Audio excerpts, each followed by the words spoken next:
Good morning. Gosh, I love the music in this church. Do you love the music in this church? Woo! Makes every Sunday so much fun. My name is Barbara Prose, and I'm thrilled to welcome you to All Souls on this beautiful fall morning in October.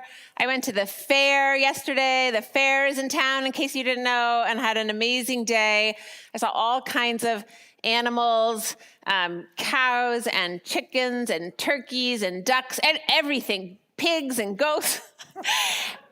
And lots of children, lots of human animals around too. Lots of great people watching. It was a fabulous day. I hope you are enjoying your weekend. We are having a pet blessing today, partly why I'm naming all those animals. I know that our furry, feathered, finned friends are very important in our lives, so we're going to honor those relationships today. Welcome to you first-time visitors. We have some special gift bags for you in the foyer, and would love for you to fill out a Connect card in the back of the pew in front of you, or if you're online, there's a link you can click and just give us your basic information. Don't worry about filling out the whole card if you don't want to.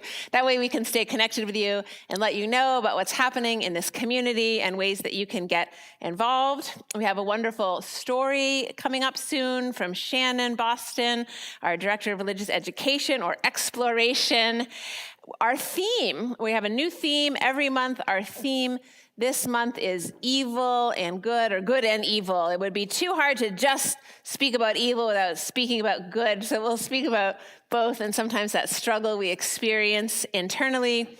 If you have any prayers you'd like for us to lift up in our service this morning, please share those in the chat right now. It's never too early.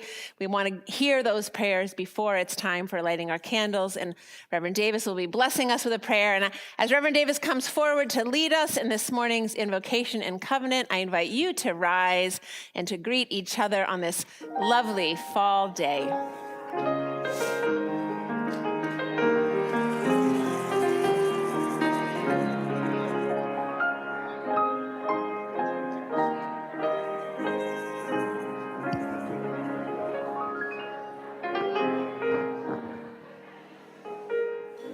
All right. Please. All right.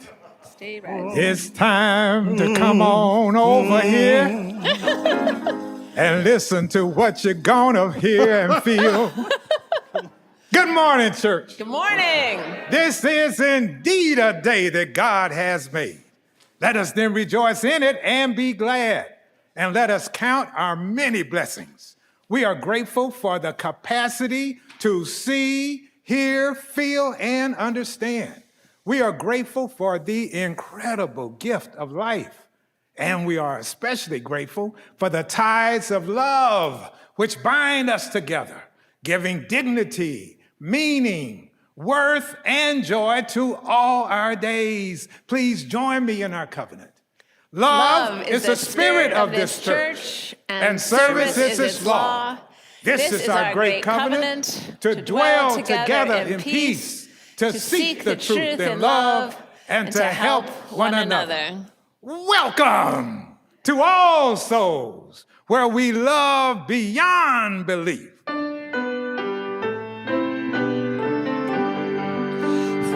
all that dwell below the skies, let faith and hope with love arise. Let beauty, truth, and good be sung through every land, by every tongue.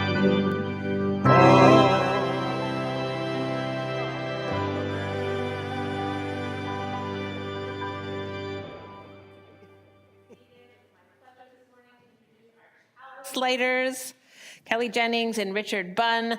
Apologize for the typo in the order. There's only one Richard Bunn in the world, and we love him. Kelly and Jenny serve as ushers, also on the Memorial Guild. They live on a farm with all kinds of animal friends. You'll see some of those in our video in just a minute. Kelly has long been involved in the struggle for reproductive freedom and reproductive justice in this state. And so we thank you for their service, and thank you for lighting our chalice this morning. Here she comes. Sit down. We light this chalice, spark of the original fire of creation, to remind us that we all on this planet, the furred, the feathered, the finned, and the scaled, along with us, we are all made of the same star stuff and all share a common destiny. We are inextricably intertwined, interconnected, and interdependent, and it is good.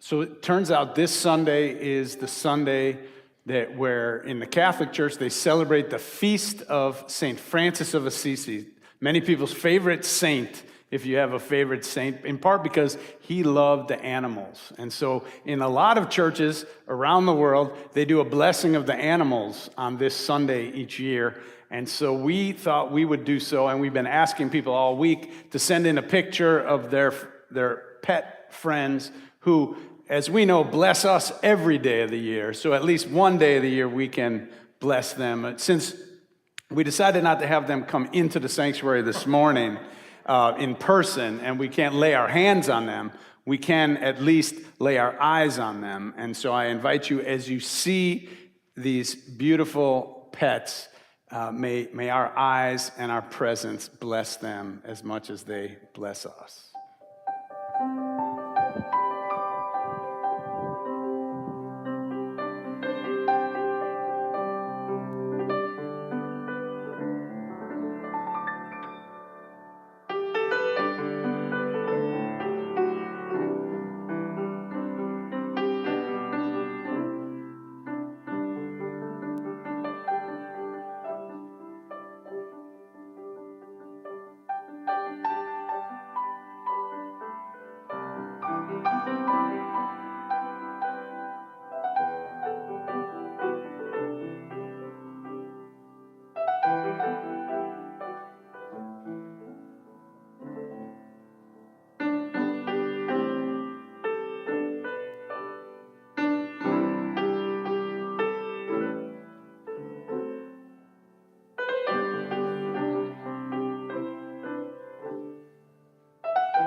Our story today is a traditional Indigenous American story retold by Margaret Silf, and it is called The Ferocious Dog.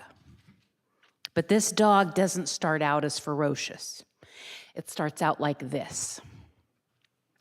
There was once a perfectly normal little dog, neither fierce nor timid, and one day this little dog wandered off to a nearby fairground. Have you guys been to the fair? And found himself inside the Hall of Mirrors. Have you ever been to one of those Hall of Mirrors? The fun house where it's mirrors upon mirrors and you can see its reflections, your reflections, and there's no way out. This little dog took one look around and saw hundreds and hundreds of dogs staring back at him. And terrified at being so surrounded, he began to bark and bare his teeth. And to his horror, every one of the hundreds of other dogs did the same. And suddenly, the ordinary little dog was in the midst of a hostile army of strange and fearsome-looking animals, and his barking grew even more frantic, and his growl more vicious, and he tried to bite the other dogs, but as soon as he got near them, they too growled and tried to bite. This might have gone on all night, but the little dog's owner came looking for him. And as soon as the little dog caught sight of his owner and heard his familiar call, he began to wag his tail and jump up and down for joy. And yes, all the other little dogs did the same. And the little dog went home thinking that perhaps the big wide world might not be as terrifying as he had first thought, since he had a friend with him. Now, children, not adults, just the children, help me with this story. Did the little dog even recognize himself when he was scared or angry? He didn't. No, I don't think he did. What did he try to do when he was so scared? Just call it out. He barked. He tried to scare himself away. Did you know that it's actually important that we make friends with our anger? That we get to know it and learn how to deal with it? Because it's part of us. It's a powerful and useful part of us if we understand it and make room for it, if we can control it and not do mean or evil things with it. So come with me, and we will get to know our anger, and we might even try putting a funny hat on it so that we can take it out in public.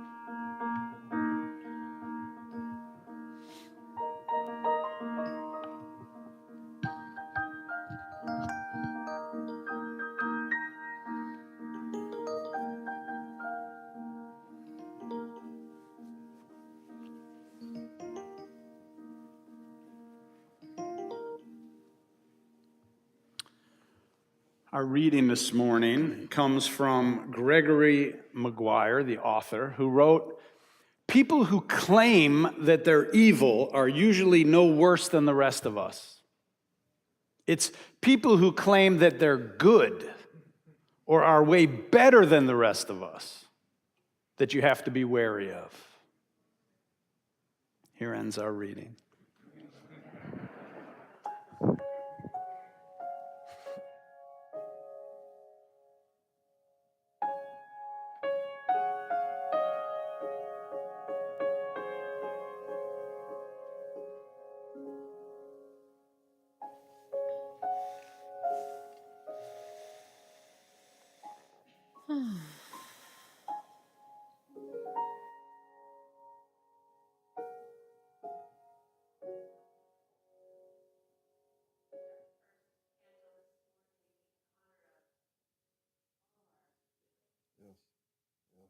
complexity, all our good intentions,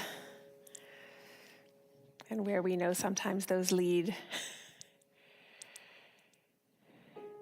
And honor even of our anger and our toughest emotions, our jealousy, our envy, our fear, as we learn to manage and navigate ourselves in this wide world of wonder.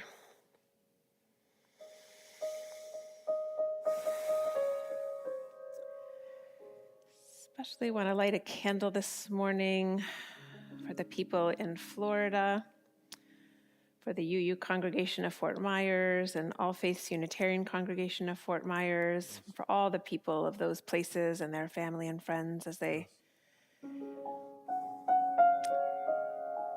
just struggle to survive and see a way forward in these first days after that terrible storm we named Ian. Also want to light a candle for the family and friends of Sammy Walton, who we are holding this morning after the death of her son Toomey at the age of 18.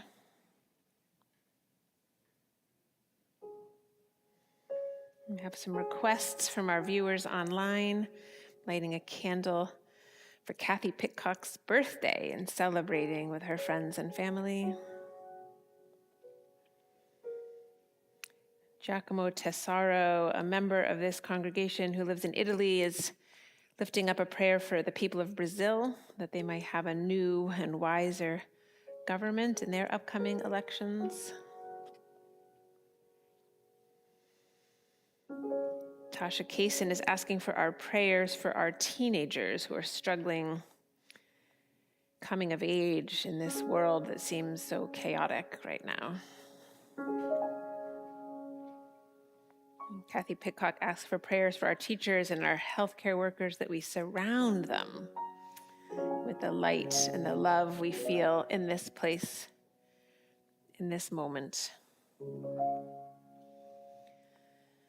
And I invite you now to speak aloud the names of people that you would like to lift up in our sanctuary of memory and light and hope. My friend Duke, who died yesterday.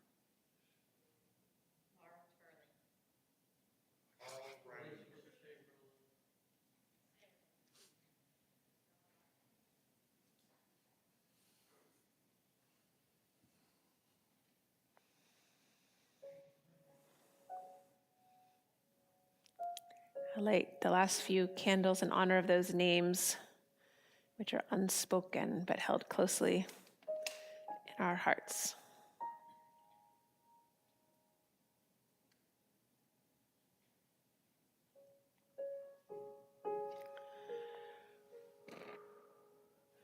And as the Reverend Davis comes forward to lead us in prayer, I invite you to stand in honor of a loved one if you've lost that person in the last year, or if this Sunday is closest to the anniversary of that death. I invite you now to stand in memory and mourning.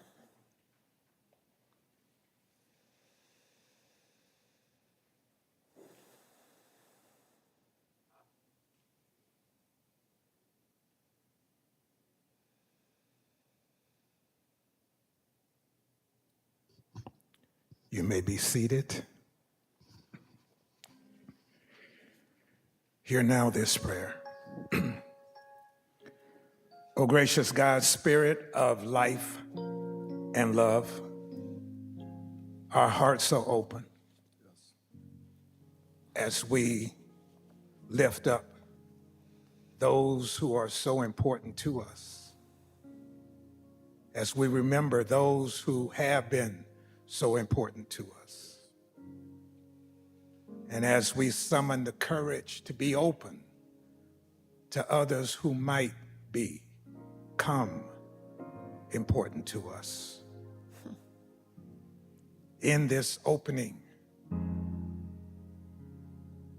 we also are aware of the difficulties that are all around us and that are in us, because we understand that we're human We sometimes forget our love and compassion, and we come forward with anger and fear. Oh, gracious God, help us, because we know you want us to be the best we can be by sharing who we are and seeing ourselves in others. So we're praying this morning that we may confront the challenge of evil, that we may confront that challenge with justice and compassion and the transforming power of love. Help us to remember we have all of this. We have this strength. And we know ourselves that we can confront our own indecisiveness. We can confront it. We can meet it where it is. We can say to what it is inside of us, you are somewhere else. I am right here. Let me be present in this love that you've given me. Gracious God, as we listen to the sermon today, may we not shirk from fear or rebuff, that's not me. Let us understand we are all of these things. We are made so beautifully. We are the miracle we've been seeking. Keep us in this place of preparedness to give the life to love. We offer this prayer in your holy name. Blessed be. Ashe. When I breathe in, I breathe in peace. When I breathe out, I breathe out love. When I breathe in, I breathe in peace. When I breathe out, I breathe out love. Sing it with me now. When I breathe in, oh, I breathe in peace. When I breathe out, I breathe out. When I breathe in, when I breathe in, oh, I breathe in. Love hearing your voices. When I breathe out, I breathe out. When I breathe in, when I breathe in, I breathe in peace. When I breathe out, I breathe out.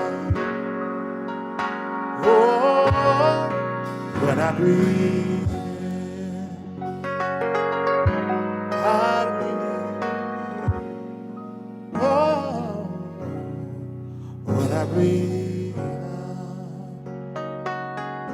I breathe out. Would you just take a moment now and turn to someone near you as you're comfortable and tell them, I wish you joy and peace. I wish you joy and peace. Tell someone that, would you?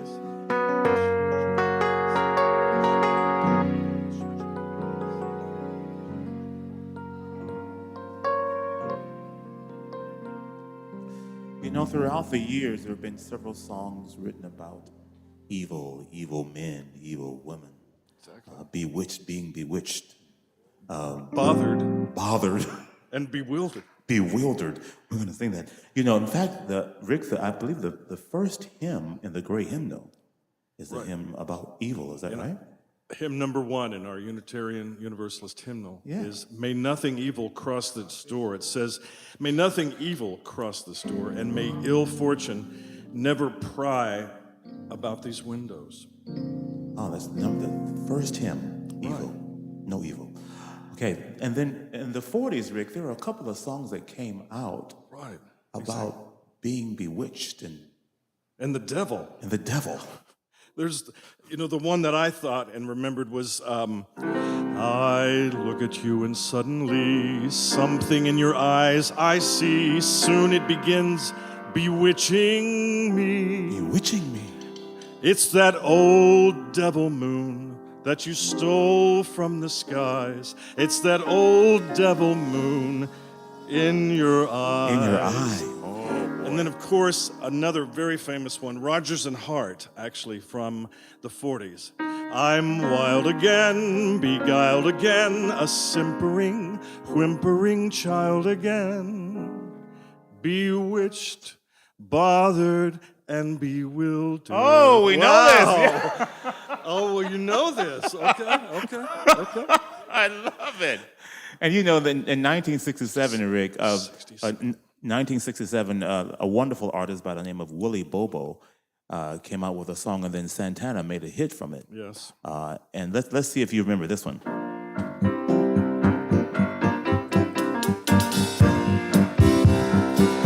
You've got to change your evil ways, baby. Anybody know that? Yeah. Before I start loving you, you've got to change, baby.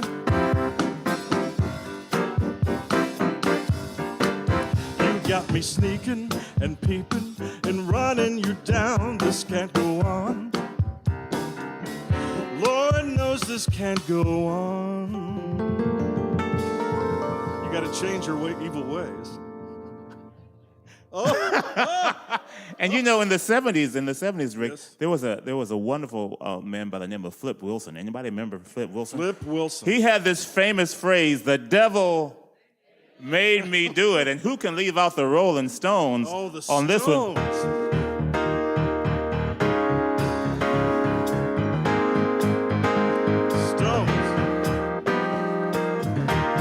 Somebody shaking, you're nodding your head already because you know what this is. Please allow me to introduce myself.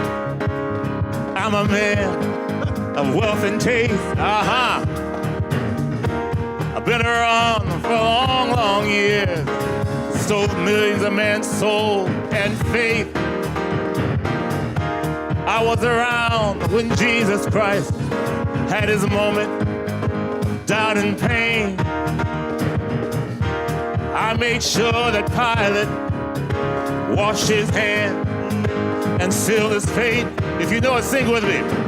Pleased to meet you. Hope you can guess my name. But what's puzzling you is the nature of my game. Say this. Woo-hoo. Yeah. Woo-hoo. Let me hear you. Woo-hoo. Woo-hoo. Woo-hoo. All right, okay. Yeah. And then, Rick, there was a song that came out just last year. Very new song. Really new. Yes. From a project called The Villainess. The Villainous. And I want you to listen to this.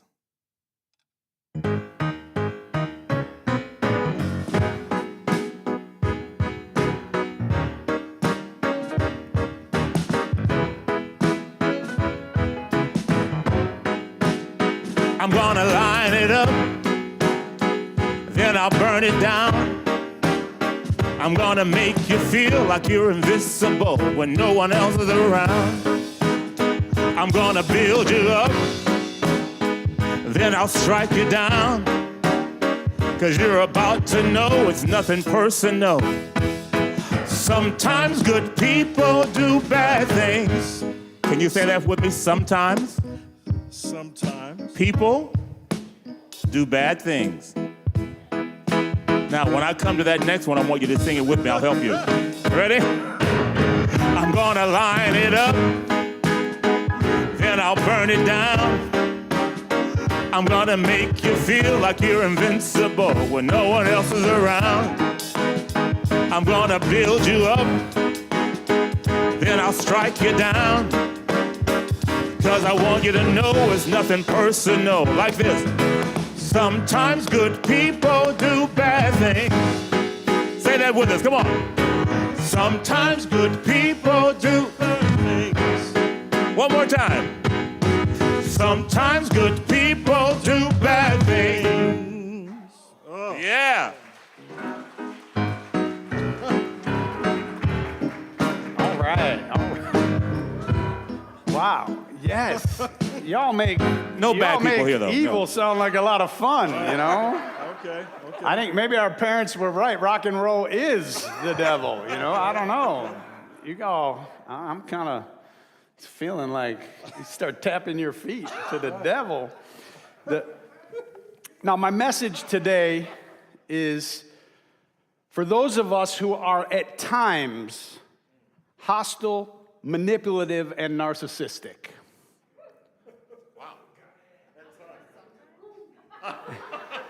Now, if you're not one of those, that's okay. I still think there's something that you'll get out of this message.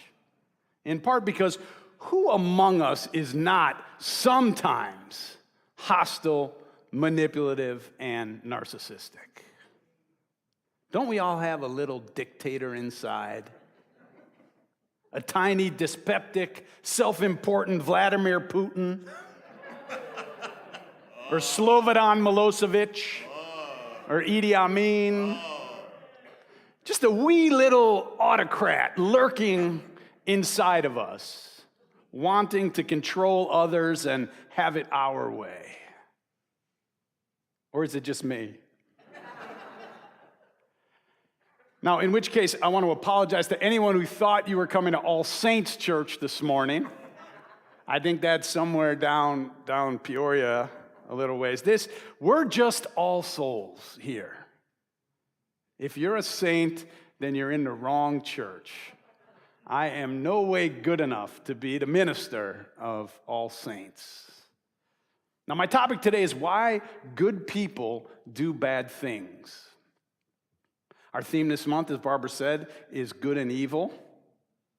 I realized that I could stand up here and I could talk about all the evil things we don't do, all the heinous crimes and wanton violence and that actual dictators and serial killers and hitmen and sociopaths do. And then we could all go home happily pointing our fingers at all those truly bad people who are not us. Instead, today, can we here just among us admit that it's not just other people who have hidden agendas and deeply held judgments and jealousies and prejudices and envies, addictions, and who rationalize their behaviors, and who by doing so add to the divisions and the struggles and the brokenness of the world. Again, for those of you for whom this doesn't apply, I apologize in advance. Carl Jung said, "One does not become enlightened by imagining figures of light, but by making the darkness conscious." If we're going to be a source of light and love and unity in the world, the first step is recognizing where we are divided within ourselves. It's not that some are good and some of us are bad. We all have the capacity for doing good and doing harm. The old Cherokee story comes to mind about the grandfather who tells his grandson that there are two wolves in a battle within each of us. One wolf is good and one wolf is bad. And the grandson asks, which one wins? And his grandfather says, the one we feed.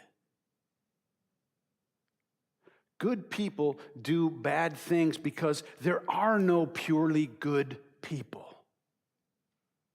Even when we think we're doing something good, we sometimes find out later that we did harm. I remember one time when I spoke at a gun control forum some years ago. It was after a mass shooting in a school, and I was at full throttle of my self-righteousness about the need for better gun safety laws, as well as the need for better enforcement of such laws. And I went on with great passion and certitude about my position, and particularly about the need to keep guns out of the hands of those with mental illness. Now, what I failed to realize, and I discovered later, was that there were some folks in the audience who'd been touched by mental illness. And they were deeply offended about what I had said and felt that my position and how I had framed it would further marginalize them in society. In my righteousness, I had obscured their humanity. Now, I did not see how my words and opinions might further their oppression. What the grandfather doesn't tell his grandson in that Cherokee story is that we can't always tell which one of the wolves we're feeding. Sometimes when we think we're feeding the good wolf, it's really the bad wolf dressed in the good wolf's clothing. Christian missionaries have traumatized generations of indigenous children, not because they're particularly sadistic people, but because they thought they were doing what God wanted them to do. They believed they were bringing the light of God to the heathens, saving them from eternal damnation. More harm has been done by people who think they're doing good than will ever be done by people who are trying to do harm. The bloody and barbaric crusades were launched by Christians to spread truth and the love of God. The Ku Klux Klan was America's largest Christian terrorist organization. They didn't think of themselves as terrorists, but as defenders of the faith and nation. Just as most of those who stormed the U.S. Capitol on January 6th of this year seemed to think that they were fighting for a righteous cause. The men who flew planes into the World Trade Center on September 11th, 2001, presumably believed that they were following the will of Allah and were dealing a blow to the great Satan, America. Those banning books across America today think they're protecting children. Those creating bathroom bans think they're doing the right thing. Certainly those restricting women's reproductive rights think they're on the side of God's righteous cause. Much more damage has been done through good intentions than by those trying to do harm. And that's why we all need to be on guard. Not so much that we might be tempted to acts of blatant immorality and corruption. We're certainly capable of that too. But more likely, we'll be tempted by virtue and blinded to our own capacity for evil. It's been said that the devil's most successful ruse is to cloak himself in virtue. His favorite guises include patriotism, nationalism, freedom, tolerance, respectability, and piety. In fact, we are mistaken to imagine the devil as ugly, horned, and hairy because it's more likely to appear charming, agreeable, and flattering. When someone heard that I was going to be talking about why good people do bad things, she said, "Good, I need that sermon. It seems like everything I desire is either immoral, indecent, or fattening." But the real danger is not so much about being tempted by our base desires for sex, drugs, and Ben & Jerry's ice cream. It's the temptation to do something good. The devil doesn't go to crack houses, meth labs, and brothels looking for recruits. He already has those people. He comes to churches, synagogues, mosques, and temples. These are the places and people who are most ripe for the picking because they are the most blinded by their own righteousness and susceptible to the tantalating temptation to be good. Now, for everyone visiting today, I want to be clear that I don't believe in a literal devil. I'm speaking of devil as a metaphor. I'm making the point that most people who do harm and create problems do not do it because they're bad people trying to do harm to others. They do it because they think they're doing good. Now, what does that mean for you and me? Because, of course, we really are the good people. Right? I mean, we think we are. I mean, we better think we are, right? Or what else are we doing? But then again, so does everybody else. It counsels us to walk humbly and to be careful when we think that we feel certain of what is right. Too much damage has been done by people who are convinced that they're right. Sometimes there's not enough doubt, not enough questioning. Now, I realize some might find it odd that I, of all people, would counsel others to be humble with their opinions. I'm pretty well known for having strong and often controversial opinions publicly here in Oklahoma. I'll never shy away from advocating for what I think is right, and I'm not suggesting that anyone else do either. But for me, it's just as important to listen to what others think, to try to listen to their heart, to try to always see their humanity. And that's why I can't support cancel culture and why I believe strongly in freedom of speech. Most important, no matter what difference of opinion I have with someone else, I will try to never demonize or dehumanize the other person. Because once we start dehumanizing people, and I see it all the time, whether it's on Facebook or all kinds of social media, once we start dehumanizing people who we disagree with, there's no telling what will happen. They say that any society that burns books will eventually burn each other. And as you or I struggle against book bans and bathroom bills and the repression of reproductive rights, it's important that we keep our hearts and our minds open to the people who are on the other side. We don't have to agree with their position, but we have to see their humanity.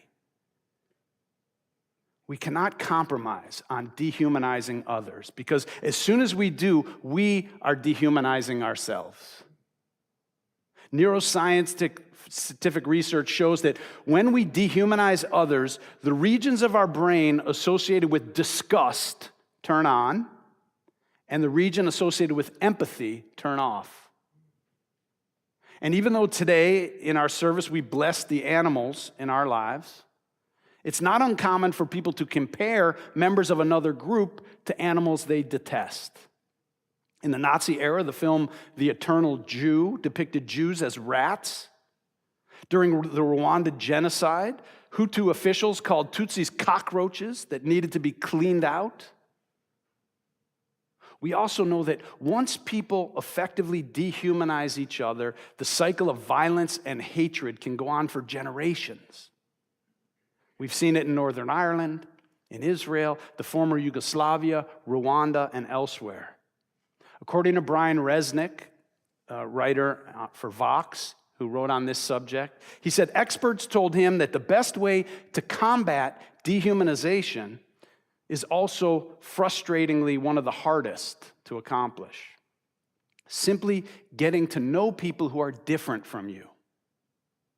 Resnick goes on, it's hard because we have many opportunities via the news and social media to get thin slices of exposure to unfamiliar groups. And that activates the us versus them program in our brains. And we have so few opportunities to do the hard work of breaking through those first impressions and getting to know the human soul inside people, especially those who think very differently than we do.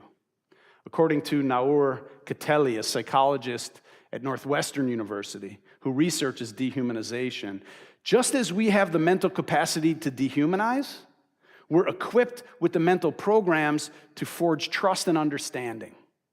But it's up to us to turn them on. So what's required of us at All Souls and in our lives today is courageous love. That's what the world needs more than anything right now. It's a love that refuses to see any person as less than us. It's a love that's willing to listen to those who we disagree with an open heart. It's a love that's not afraid of ambiguity or doubt. Most of all, it means loving ourselves, even though we too can sometimes be hostile, manipulative, and narcissistic. Now, I know what you're thinking. Marlon, who do you think we are? Saints? No, I think I've established that's not the case. Courageous love doesn't just appear because we say that's what we're about. It takes effort. The first step on the journey, according to some people, one person I've been reading a lot is Biet Simpkin writes about this. It's called divided attention. We need to learn to be observers of our own thoughts and feelings. Otherwise, we're just on autopilot. She says, we're not the voice in our head, we're the one who hears the voice in our head. There's that voice, and then there's the one who thinks about, oh, is that what okay. Interesting that I had that thought. We're the one who's thinking about the thought. We're not the voice in our head, we're the one who hears the voice in our head. So begin to pay attention to what that voice is saying. And when you notice that it's your little dictator talking, rebel, like the people in Russia and Iran are doing right now. Don't take orders from your own shadow dictator. It's always tempting to act out our self-righteousness, especially when we feel certain that we're right. And it's common to live on autopilot if we don't take steps to divide our attention and really learn to pay attention to what's going on and make choices about what we want to do with what we think and what we feel. Courageous love requires more of us. And the world needs people with courageous love now more than ever. Meditation is a great way to cultivate this divided attention. And we have a meditation class every Wednesday night right now. It's free. If you're interested, 7 o'clock on Wednesday nights, come and learn how to meditate. You don't have to know how to. You don't even have to ever done it before. Now, I don't know how I could stay sane in these days and times without a regular spiritual practice. I meditate, I pray, I read inspirational things and journal every morning. It's the only way that I can keep my head on straight, get up in the morning, hold my head up, and go into the world to face another day. People tell me all the time, I'm tired, I'm exhausted, I'm in despair about the state of our nation and of our education and any number of things that we could be in despair about. But when I ask them what are they doing for a spiritual practice, and I inquire about that, they often say, I say, what are you doing to feed your soul regularly, intentionally? They often say, nothing. I don't really have anything. And I tell them that's the first step in the problem. We need to be drawing that positive energy from what's often called the vertical plane. There's this horizontal plane that we live on all the time, and we're always trying to draw energy from ice cream and sex and drugs and drinking, anything we can to make me happy, make me feel good, get me up, coffee, I love it. But we're always trying to get that energy. But there's this incredible source of energy that comes from what we call the vertical plane, the universe, that we are interconnected to everything that exists. The first star that exploded at the beginning of all time, that began all of this stuff. All that star stuff is in us. We're connected to all of it. We can draw on that energy and bring that into our everyday life to bring, and that's where courageous love comes from. You can't get it from sucking it out of someone else.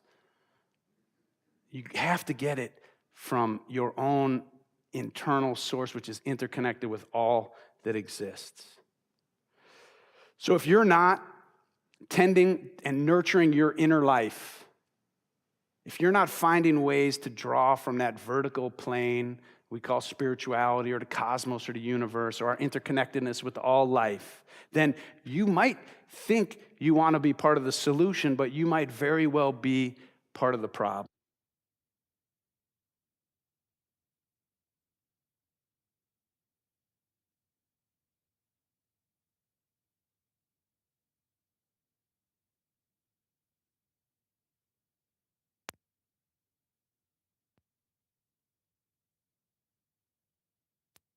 And destroy them, but the line dividing good and evil cuts through the heart of every human being. And who is willing to destroy a piece of his own heart? Friends, learn to love your own divided, complicated self. And be careful who you choose as your enemies, because whoever they are, you will become like them. Remember, life puts before you many options. Choose love. Always choose love. Amen.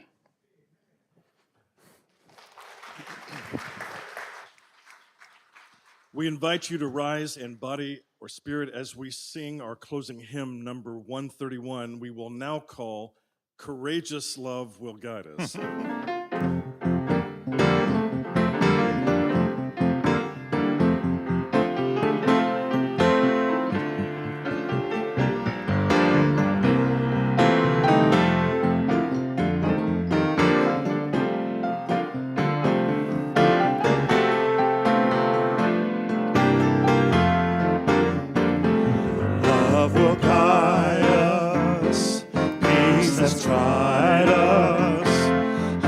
Inside us, we'll lead the way on the road from grief to giving.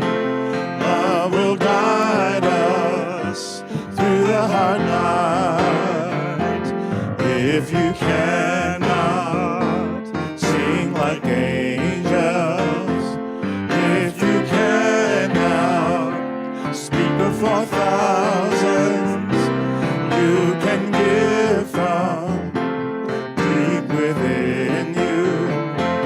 You can change the world with your love. Love will guide us. Peace has tried us. Hope inside us. We'll lead the way on the road from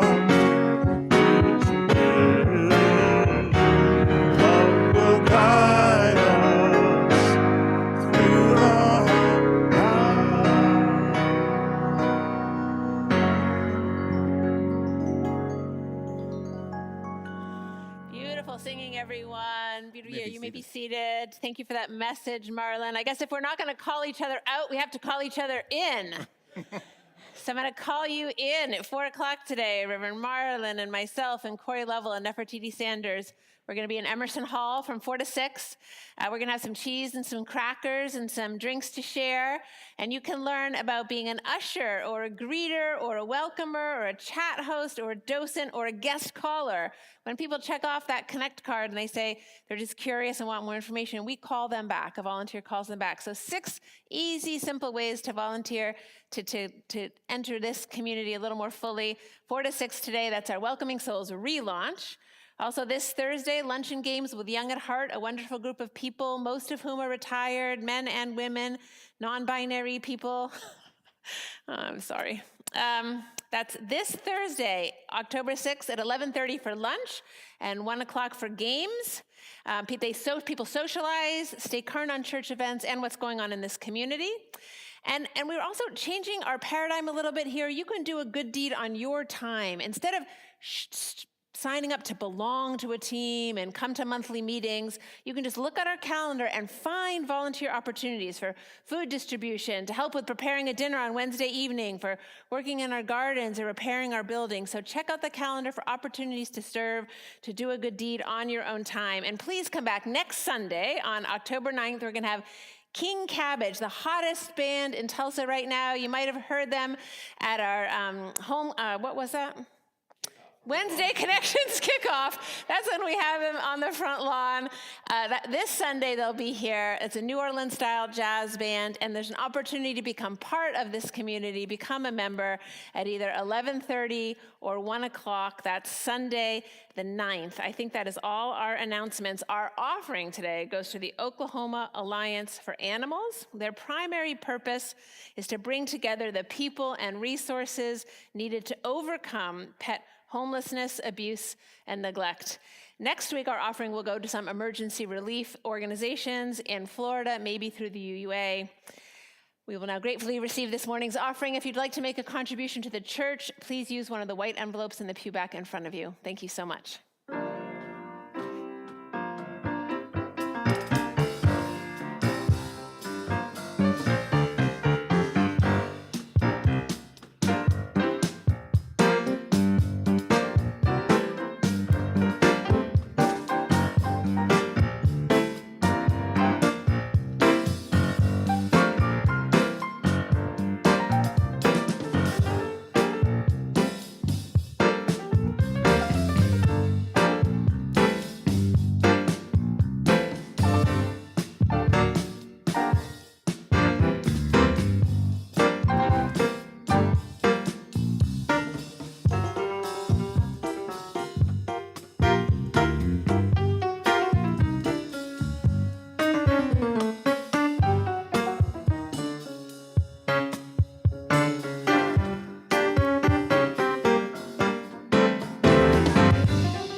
Performance like this, that feeds my soul, and I hope it feeds yours. And I hope you take all that nourishment out into the world, because when our soul is full and nourished and we're feeling that sense of fullness and wholeness within ourselves, then it's a lot easier to go out and not be self-righteous, a lot easier to listen to difficult things or connect with people who are different from us, whether they're in our family or at our workplace or in our neighborhood. I hope that you go out of here and feel your inner courageous love just filled and ready to share with the world, a world that needs it. May you go out into this world in peace and have courage. Hold on to what is good and return to no person evil for evil. Strengthen the faint-hearted, support the weak, and help the suffering. And honor all life. Go and be blessed and be a blessing. Amen.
puzzling you with the nature of my game.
Puzzling you, the nature of my